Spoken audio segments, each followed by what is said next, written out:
Welcome to my channel. The topic is lease financing. Okay, so let's discuss. Lease can be defined as a right to use an equipment or capital goods or payment of particular amount. तो simply lease financing क्या होता है? एक means capital goods है, means asset है, उसको use करने का राइट लेना. ओके, उसको रेंट पे कर उसकी एसेट को यूज़ करना, उसको हम कहते हैं lease. Clear. Right to use an equipment या फिर कैपिटल गुड्स किसके बदले कंसिडरेशन में क्या दिया जाता है? पेमेंट दी जाती है पीरियडिकल अमाउंट में, एक पीरियड के फिक्स पीरियड के बाद. क्लियर. तो periodical payment made be lessee to lessor is known as lease rental. जो पेमेंट जो है एक पार्टी से दूसरी पार्टी को दी जाती है उसको हम क्या कहते हैं? लीज रेंटल कहते हैं. क्लियर.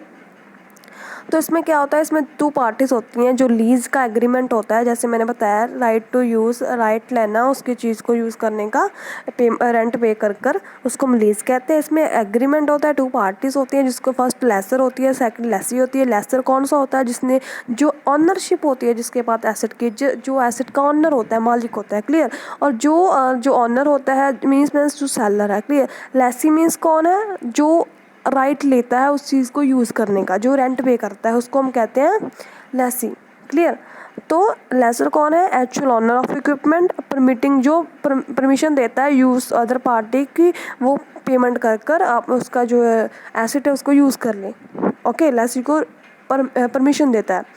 लेसी कौन है? अक्वायर राइट टू सेल, जिसको राइट लिया, जिसने अक्वायर किया कि उस जो एसेट है उसको यूज़ करना है, या फिर इक्विपमेंट को, और पेमेंट कर पीरियडिकली पेमेंट उसको पेमेंट करनी है.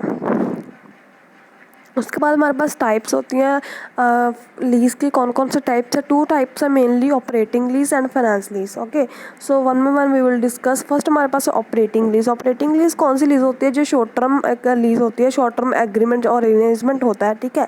इसमें क्या होता है? जो भी रिस्क एंड रिवॉर्ड है वो risk incidental to ownership of asset are borne by जो भी लेसर होता है ना, जो मीन सेलर होता है, वही रिस्क एंड रिवॉर्ड बेयर करता है. और जो रिस्पॉन्सिबिलिटी उसकी चीज़ की रिपेयर करवाने की या मेंटेनेंस रखने की, जो इक्विपमेंट है, उसकी सारी रिस्पॉन्सिबिलिटी किसकी होती है? लेसर की, जो सेलर होता है. क्लियर. तो इसको हम सर्विस लीज भी कहते हैं. Done. Okay, lessor and lessee has the right to terminate. जो लेसर और लेसी जो दोनों टर्मिनेट कर सकते हैं अपने लीज के कॉन्ट्रैक्ट को और एग्रीमेंट को. बट कैसे? आफ्टर ड्यू नोटिस, एक नोटिस देकर दोनों उसको टर्मिनेट कैंसिल कर सकते हैं अपने लीज के एग्रीमेंट को. क्लियर. उसमें बाद हमारे पास सेकंड आ गई है. सेकंड है फाइनेंस लीज. फाइनेंस लीज कौन सी होगी? लॉन्ग. वो पहले क्या थी हमारे पास? ऑपरेटिंग थी, वो शॉर्ट टर्म थी. फाइनेंस लॉन्ग टर्म एग्रीमेंट होता है, अरेंजमेंट होता है, जो क्या है? इरवोकेबल है. इरवोकेबल मीन्स कि जो नॉन कैंसिलेबल, जो कैंसिल नहीं हो सकता. क्लियर. जितना उनका पीरियड है उतना परफॉर्म करना ही पड़ेगा. बीच में ही जो कैंसिल नहीं कर सकते, हम टर्मिनेट नहीं कर सकते. तो फाइनेंशियल लीव, जो फाइनेंशियल लीज होते हैं, ये भी 2 पार्ट्स होते हैं. इसमें primary period and secondary period. Primary period कौन सा होगा? जिसमें हम कैंसिल नहीं कर सकते. एंड जो सेकेंडरी पीरियड है उसमें क्या है? Paper con. इट मीन्स कि आफ्टर स्पेसिफिक टाइम, जब जो लेसी होता है वो रिन्यू करवाता है अपनी जो एसेट है, इक्विपमेंट है, उसके टाइम वो उसको कम रेंट पे कर सकता है, तो उसको हम कहते हैं सेकेंडरी पीरियड. बट टर्मिनेट नहीं होगा. क्लियर. उसके बाद इसमें क्या है? फाइनेंस में जो रिस्क रिवॉर्ड है, कौन जो बियर करता है? वो लेसी बियर करता है. जो भी मेंटेनेंस का और रिपेयर का खर्चा कौन है? उसके लिए कौन रिस्पॉन्सिबल है? इसमें लेसी रिस्पॉन्सिबल है. बल्कि ऑपरेटिंग में क्या था? हर एक मेंटेनेंस और रिस्क रिवॉर्ड के लिए कौन रिस्पॉन्सिबल था? लेसर. क्लियर. उसके बाद हमारे पास जो फाइनेंस लीज है, जो मैंने सेकंड बताई, उसमें हमारे पास टाइप्स हैं आगे. टाइप ऑफ फाइनेंस लीज, या फिर हम कह सकते हैं type of arrangement under the finance lease. तो इसमें हमारे पास 2 टाइप्स है. जैसे लीवरेज्ड लीज. ये क्या होगी? अंडर दिस लेसर में नॉट बी अ सिंगल. यहाँ पर क्या होता है कि जो लेजर होता है ना, लेसर होता है, वो lessor may not be a single individual but a group of equity participate, a group borrower a large amount of financial institution to purchase less amount. Simply यहाँ पर क्या होता है? हमारे पास 2 पार्टीज होती हैं. एक लेसर होता है जो अपनी जो है लीज पर देता है, और एक होता है लेसी जो लेता है. क्लियर. अब जो लेसर होता है ना, जो एसेट को देता है इसको, तो ये कहते हैं कि सिंगल नहीं है, बहुत सारे मीन्स पर्सन है, ग्रुप ऑफ पर्सन है, वो इकट्ठा होकर आपस में क्या करते हैं, एक फाइनेंशियल इंस्टीट्यूशन है उनसे लोन लेते हैं, लोन लेकर उस एसेट को परचेज करते हैं, एसेट को परचेज करने के बाद लेसी को देते हैं रेंट पर। तो ये था लीवरेज लीज। डन।